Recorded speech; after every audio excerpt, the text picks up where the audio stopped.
जो हमारे बाउंड्री विद्यालय हुए हैं बने हैं उसका कालीकरण है। इन सबको देख करके निश्चित रूप से विद्यालय की गुणवत्ता बढ़ी है। ऑपरेशन कायाकल्प वास्तव में एक महती योजना है जो बेसिक विद्यालयों का स्वरूप बदला है। दूर से ही देखने पर बाउंड्री पंचमाती स्कूल की बिल्डिंगों उन पर वॉल पेंटिंग भरवसी आपका ध्यान आकर्षित कर लेती है। हमारे ऊर्जावान एवं कर्मठी ग्राम प्रधान सभासद की देन है कि आज 19 पैरामीटर पर हम पूरी तरह से संतुष्ट हैं। थोड़े बहुत बातें बची हैं। इस कार्य में करीब 9 विभागों का गठन प्राप्त हुआ है, जिसमें state central finance commission, urban local bodies development authority fund, district mutual fund, smart city fund, समग्र शिक्षा fund and CGS, MNREGA, CSR, MP, MLA. इसके परिणाम स्वरूप जो हमारा जियो टैगिंग से आया है, जो रिकॉर्ड आया है, उसमें देखें कि हम 2018 और 19 में कहाँ थे और सितंबर 2024 की जो रिपोर्ट आई है वहाँ हम कहाँ उपस्थित हैं। मल्टीपल हैंड वॉश हम 2018 में इसमें 8% तक थे, आज 99% की हर विद्यालय में हमारे यहाँ लगभग मल्टीपल हैंड वॉश हो गया है। CWSL टॉयलेट जो दिव्यांग बच्चों के लिए टॉयलेट है उनके लिए 5% तक थे, आज हम 81% पर हो गए हैं। बालक बालिकाओं के लिए अलग अलग टॉयलेट 60% तक थे, आज हम 100% हर विद्यालय में यह उपस्थित है। किचन सेट जहाँ हम 46% पर थे, आज 99% पर है। कक्षा कक्ष की टाइलीकरण 21%, 2018 में इसमें हम 21% पर थे, आज 93% की स्थिति में हम टाइलीकरण में हैं। विद्युतीकरण विद्यालयों में विद्युतीकरण 41% था, आज 95% की स्थिति में हम हैं। स्मार्ट क्लास जिसमें हम टीवी के माध्यम से, एलईडी के माध्यम से, प्रोजेक्टर के माध्यम से कक्षाएं चलाते हैं, यह शून्य था।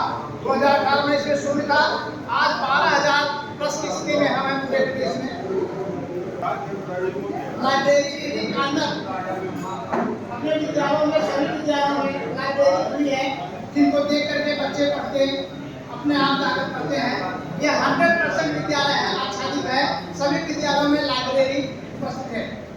ब्लैक बोर्ड, व्हाइट बोर्ड या ग्रीन बोर्ड 81% पर थे, आज हम 100% पर हैं।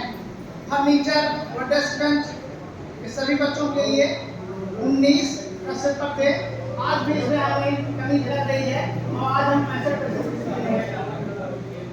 सुरक्षित पेयजल 67% 2018 में इसमें थे, आज 100% की स्थिति में सुरक्षित पेयजल हर विद्यालय में उपलब्ध है। थोड़ी बहुत कुछ कमियां हैं, उनको शीघ्र ही हम आशा करते हैं आपसी समन्वय से उसको पूर्ण कर दिया जाएगा। अगला जो दिन हुआ है बालिका शिक्षा, ये बालिका शिक्षा लिंग भेद बहुत ही एक तरह से यह सामाजिक कुरीति है और इस कुरीति को मिटाने के लिए हमारा समाज अग्रसर होगा। उसमें आपकी भूमिका और हमारी भूमिका निश्चित रूप से बढ़ती होगी। आप देखें, हम भेद आप इस समय भी भेदभाव करते हैं, यह कहाँ दिखाई पड़ता है? अगर घर पर हम हैं, कोई हमारे रिश्तेदार या कोई साथी आ रहे, जब भी हम कहते हैं कि चलाओ पानी पिला दो, बेटा बेटी दोनों पढ़ रहे होते हैं, तो हम बेटी को ही कहते हैं ले लो, बेटे को कभी कहते हैं कि ले आओ बेटा, बेटी को ही कहते हैं। लड़कों का खेल है, बराबर मान करके कहते रहते हैं कि लड़कियों का खेल है, ये लड़कों का खेल है। उन खेलों में जैसे रस्सी कूद है, टूटी को उछाल कर खेलते हैं, चिप्पी है, क्रिकेट, हॉकी, पहलवान, ये सब आप कहते हैं बच्चों का खेल। कार्यों का बंटवारा, जो कार्य आप कहते हैं, ये कार्य महिला का है और यह कार्य पुरुषों का। जैसे खाना बनाने का कार्य, जब भी आप इतिहास में पढ़कर देखें, खाना बनाने का जो कार्य होता है ज्यादातर पुरुष ही करते रहे, लेकिन हम महिलाओं को ही कहते हैं खाने बनाने का कार्य आपका है। इसमें भी परिवर्तन आया है। जो हमारे शिक्षक लोग या जो कार्य कर रहे हैं, बच्चों के लिए हैं, वो भी मान करके खाना बना रहे हैं। जैसे कि 3 पुरुष और इतने बच्चे करते हैं, उसी काम को 6 महिलाएं और इतने बच्चे करते हैं। यहाँ भी हम भेदभाव देखते हैं कि बराबर 2 महिला बराबर 1 पुरुष काम के देख ऐसे सवाल बंद कर दिए गए। गणित में भी सवाल सर बंद कर दिए गए, भेदभाव नहीं किया जाएगा, इन सवालों पर भी टक्कर लगाते हैं। कुछ पद भी पुलिंग के लिए छोड़ दिया गया। जैसे राष्ट्रपति कहा जाता है तो पुलिंग पद ही, अगर महिला कोई राष्ट्रपति होगी वो पुलिंग कैसे हो सकता है?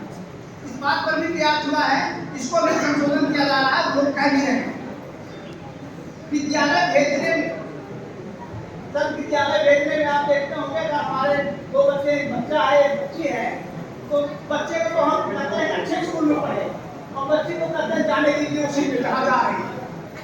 ये भेदभाव, लेकिन इसमें भी परिवर्तन आया है। हमारे जो भी अध्यापक हैं या जो हमारे समाज के हैं, सभी लोग अपने बच्चों का पढ़ाना और जीवन कराना, काशी कराना, सब लोग इस बात पर भी काफी असर आगे बढ़े। एक जगह और आप देखे होंगे, इतिहास में मिलता है लड़कियां असूरी पस्या हैं, जिन्होंने कभी सूर्य को ही नहीं देखा है। उनकी इसकी सोचिए कि क्या है कि कभी बाहर निकला नहीं और घर की चारदीवारी तो बंद रही।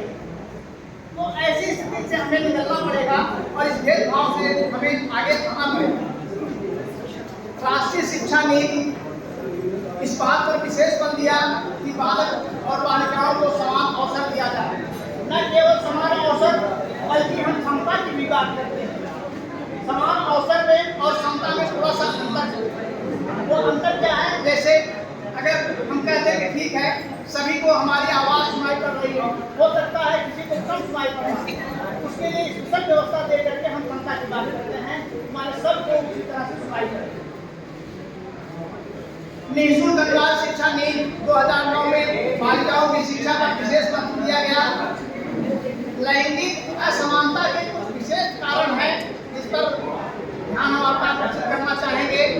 खास करके माता पिता की आर्थिक स्थिति, जो कमजोर वर्ग के हैं जिनकी आर्थिक स्थिति ठीक नहीं है, घरेलू कार्यों में परिवार की सहायता, छोटे भाई बहन की देखभाल। आप देखते होंगे गांव में जो हमारे मजदूर हैं वो जब भी जाते हैं तो कहते हैं कि नहीं वो काम करने गए हैं और बच्चे को देखभाल करता है।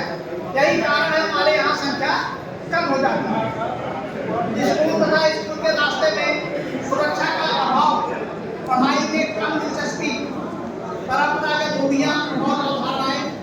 हमें कहते हैं कि बच्चियां पढ़ाई हैं और वो कुछ दिन पढ़ने के बाद दूसरे कहाँ चली जाएंगी, ढंग क्यों देख दिया जाए। यह भी एक रूढ़िवादी परंपरा हमारे मन में है, उनको भी तोड़ना पड़ेगा। बाल विवाह, बालिकाओं की जब पढ़ने की अवस्था है, ऐसी अवस्था में हम बाल विवाह करा देते हैं तो बच्ची अपने पढ़ने छोड़ करके वो और किसी कार्य में जाती है। इनके लिए भी कुछ कार्य किए गए हैं, जैसे मिशन शक्ति में बहुत सी बालिकाओं को शिक्षित किया गया और हिंसा सेफ टच हेल्पलाइन नंबर उनको दिया गया। मीना मंच और पावर इंजिन, मीना मंच के माध्यम से बच्चियों को थोड़ा सा प्रशिक्षित किया गया और उसमें मीना जो है वो बच्चियों को नेतृत्व करती है। जन जागरूकता अभियान, मिशन भारत के अंतर्गत नुक्कड़ नाटक, होर्डिंग, एलईडी बैन आज की व्यवस्था की। जीवन कौशल शिक्षा कार्य तथा सेल्फ स्टीम, रानी लक्ष्मीबाई आत्मरक्षा प्रशिक्षण। रानी लक्ष्मीबाई आत्मरक्षा प्रशिक्षण से जूनियर स्तर के सभी बच्चियों इसकी ट्रेनिंग दी गई है और अनुदेशक के माध्यम से अपनी सुरक्षा के लिए, कभी वो बच्चियां इस अवस्था में गिर जाएं तब क्या करेंगी, हर विद्यालय में अनुदेशक के माध्यम से प्रशिक्षण दिया गया। कस्तूरबा गांधी आवासीय बालिका विद्यालय, जिसकी आप देख रहे हैं इसमें छात्रावास फ्री है, उसमें रहने की व्यवस्था फ्री है, पुस्तकालय अच्छा है, कंप्यूटर कक्ष की भी व्यवस्था की गई है, सुरक्षित पेयजल, दैनिक उपयोग की सामग्री वहाँ मिलती है, तेल, शैम्पू, कंघी, सारी जो दैनिक की व्यवस्था होती है सारी मिली हुई है, यूनिफॉर्म, स्वेटर आदि। हम सभी अभिभावकों, माता पिता से एक अपील करना चाहते हैं, जो बालिका शिक्षा के लिए बहुत ही आवश्यक है। बेटियों को प्रतिदिन स्कूल भेजिए, घर में भी पढ़ने का अवसर दें। हमारी जो बच्चियां हैं उनको भी पढ़ने का अवसर दें। ऐसे रीति रिवाज को बदलें जो लड़के लड़कियों का भेदभाव करता है। घरेलू कार्य में समानता रखें, लोगों को कार्य का अवसर दें। बेटियों को उनके रुचि के अनुसार खेलने का अवसर दें। बालिकाओं को शिक्षा पूरी करने का अवसर दें, आत्मनिर्भर बन सके वो। बेटियों के साथ भी मित्रवत व्यवहार करें ताकि वो अपनी बातें आपसे बेझिझक बता सकें। बाल विवाह पर अभिभावकों को जागरूक करें। बाल विवाह हमारे समाज का एक अभिशाप है। असुरक्षा के डर से अगर कहीं कोई बच्चियां स्कूल नहीं जा रही हैं, उनके साथ लग करके उनका आत्मबल बढ़ाइए ताकि बच्चियां स्कूल भी संकोच जा सके। धन्यवाद सर।